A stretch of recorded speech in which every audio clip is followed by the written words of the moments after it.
नमस्कार दोस्तों, स्वागत है आपका इंदौर आईएएस एकेडमी पे। इंदौर आईएएस एकेडमी की इस वीडियो पे हम लोग चर्चा करने वाले हैं अपवाह तंत्र के बारे में।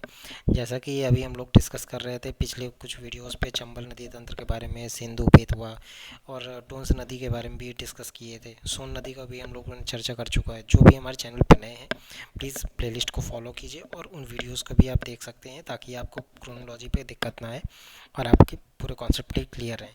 आज हम लोग इसमें 3 नदी तंत्र के बारे में डिस्कस करेंगे। पहला है ताप्ती नदी तंत्र, दूसरा है गोदावरी नदी तंत्र और तीसरा हम लोग डिस्कस करने वाले हैं माही नदी तंत्र के बारे में।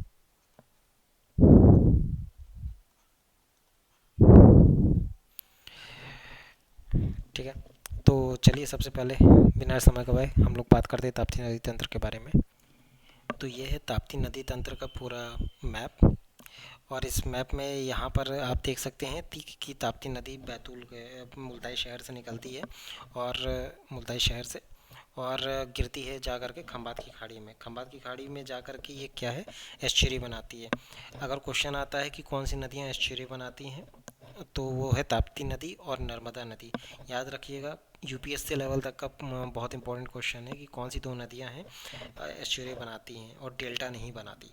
तो ये है नर्मदा और ताप्ती नदी तंत्र और वो ऑप्शन दूसरा ये भी पूछ सकता है कि कौन सी दो नदियां हैं जो पश्चिम की तरफ बहती हैं, बड़ी नदियां। तो नर्मदा और ताप्ती ही ये दोनों पश्चिम की ओर बहती हैं और ये भ्रंश घाटी पे जो बहती हैं। भ्रंश घाटी मीन्स आपका जो है दो ऊंचे ऊंचे पहाड़ हो जाते हैं और ऊंचे ऊंचे पहाड़ के बीच से नदी बहना होता है। तो एक ये है विंध्याचल पर्वत, ये सतपुड़ा है और इसके अलावा ये सतपुड़ा के और ये नीचे महादेव हरिश्चंद्र की पहाड़ियाँ हैं। तो और ये बालाघाट की पहाड़ियाँ, इन सब के बीच से जो है ये ताप्ती नदी का बहाव होता है। ठीक, आई होप ये आपको क्लियर हो गया होगा। मैं इसको मिटा देता हूँ। खैर, तो हम लोग चर्चा कर रहे थे ताप्ती नदी तंत्र के बारे में। तो इसकी टोटल लेंथ अगर बात किया जाए, इसकी टोटल लेंथ है 724 किलोमीटर टोटल। इस और ये अगर ताप्ती नदी के अगर उपनाम के बारे में बात किया जाए तो इसका उपनाम है कई सारे, जैसे कि तापी हो गया, सूर्यपुत्री हो गया, सुरसुता हो गया, पयोशरीन हो गया। और ये बहुत इंपॉर्टेंट जी के ये है कि मध्य प्रदेश और महाराष्ट्र के बीच से ये बहती है, या फिर यूँ कहा जाए कि ताप्ती नदी मध्य प्रदेश और महाराष्ट्र के बीच में प्राकृतिक सीमा बनाती है।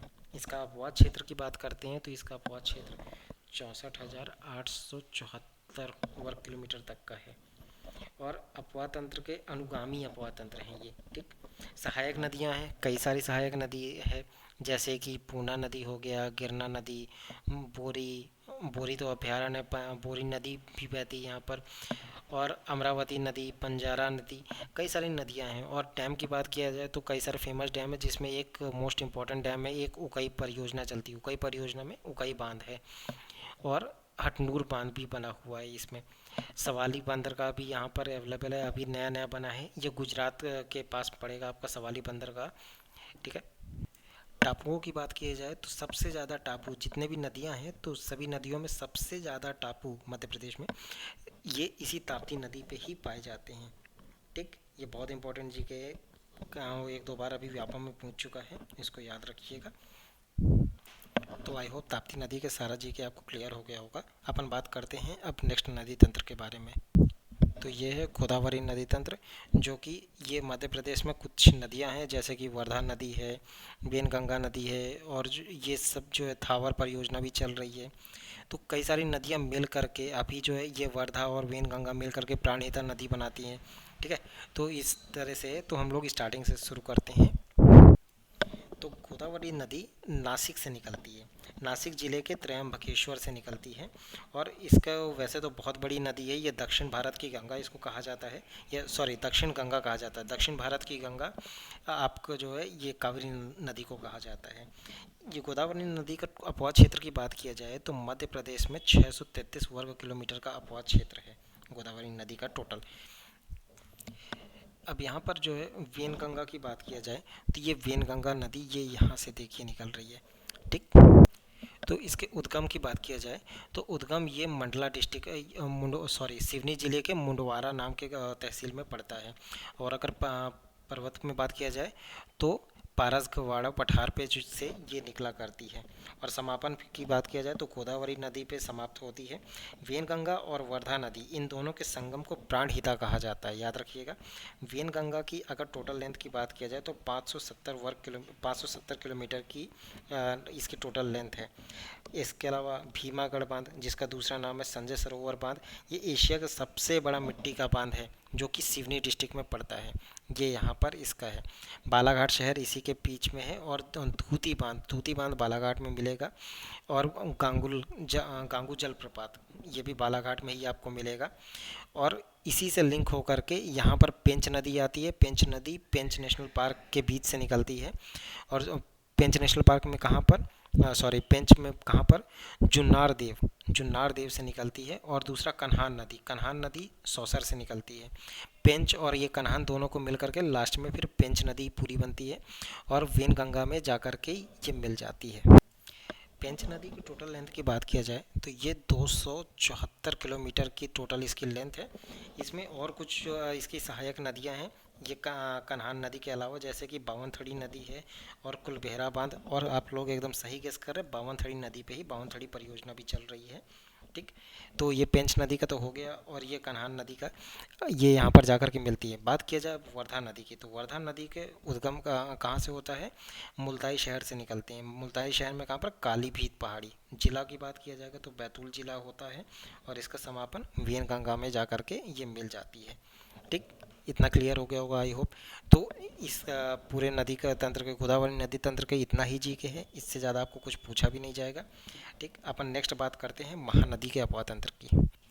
तो महानदी का तो इसमें कुछ ज़्यादा उसमें बताने का है नहीं, क्योंकि महानदी तो मेन छत्तीसगढ़ में जो बहती है। तो मैं आपको थोड़ा सा अपने हिसाब से रफली आपको समझा देता हूँ उसको। और ये देखिए बावनथड़ी का नया नाम राजीव सागर परियोजना भी कहा जाता है। तो यहाँ पर अमरकंटक शहर बसा हुआ है। तो मैंने पहले भी वीडियो में बताया था कि महानदी अमरकंटक से नहीं निकलती है। अमरकंटक की पहाड़ी है जिसका विस्तार छत्तीसगढ़ में पड़ता है। तो छत्तीसगढ़ में विस्तार जो पड़ता है तो छत्तीसगढ़ वाले अमरकंटक के क्षेत्र में, वहाँ से सिहोवा नाम की एक जगह है, वहाँ से इस महानदी का उद्गम होता है और समापन जा कर के बंगाल की खाड़ी में जा कर के इस तरह से मिल जाता है। ठीक है। और यहाँ पर मध्य प्रदेश में महानदी का अपवाह तंत्र में केवल एकमात्र नदी शामिल है। सॉरी, महानदी के अपवाह तंत्र में के रूप में सिर्फ एक ही नदी शामिल है। और इसका कुल अपवाह क्षेत्र कितना, 154 किलोमीटर का है। ठीक, सहायक नदी की बात किया जाए तो हसदो सहायक नदी है महानदी की। ठीक, और मध्य प्रदेश में एक और इससे रिलेटेड क्वेश्चन पूछ सकते हैं कि मध्य प्रदेश का सबसे छोटा अपवाह तंत्र किस चीज़ का, कौन सी नदी का है, तो ये महानदी का। और अगर महानदी का ऑप्शन नहीं आता है तो दूसरा ऑप्शन है माही नदी। तो माही नदी का अपवाह तंत्र इससे थोड़ा बड़ा है, बाकी मध्य प्रदेश में सेकंड सबसे छोटा अपवाह तंत्र है।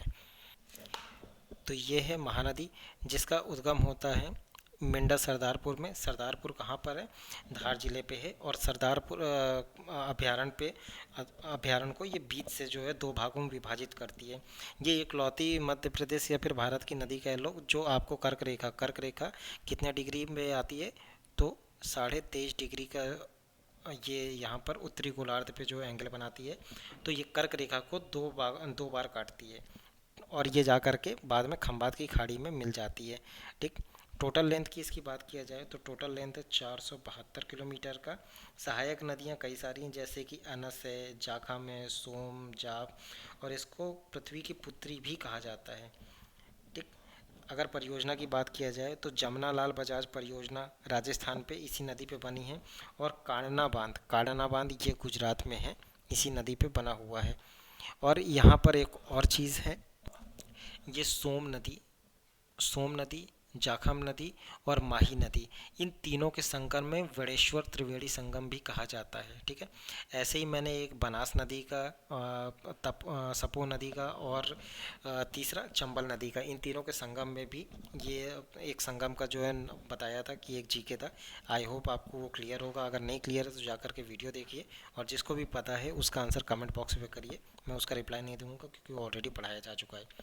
तो केवल इतना ही जीके था यहाँ पर और इससे ज़्यादा कुछ नहीं है।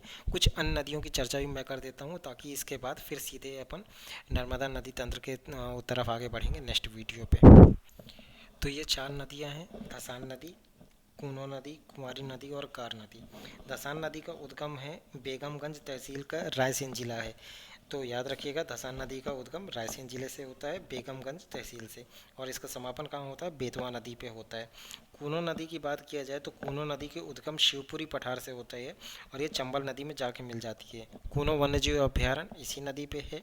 कुंवारी नदी इसका शिवपुरी पठार से इसका उद्गम होता है और भिंड में जा कर के ये सिंध नदी से मिल जाती है।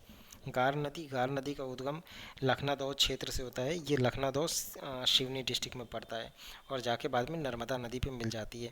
ये कुछ एक बेसिक जीके था जो कि मुझे लगता था कि मैंने कुछ वीडियोस पे कंप्लीट नहीं किए हैं, इसलिए मैंने इसको कंप्लीट कर दिया यहाँ पर।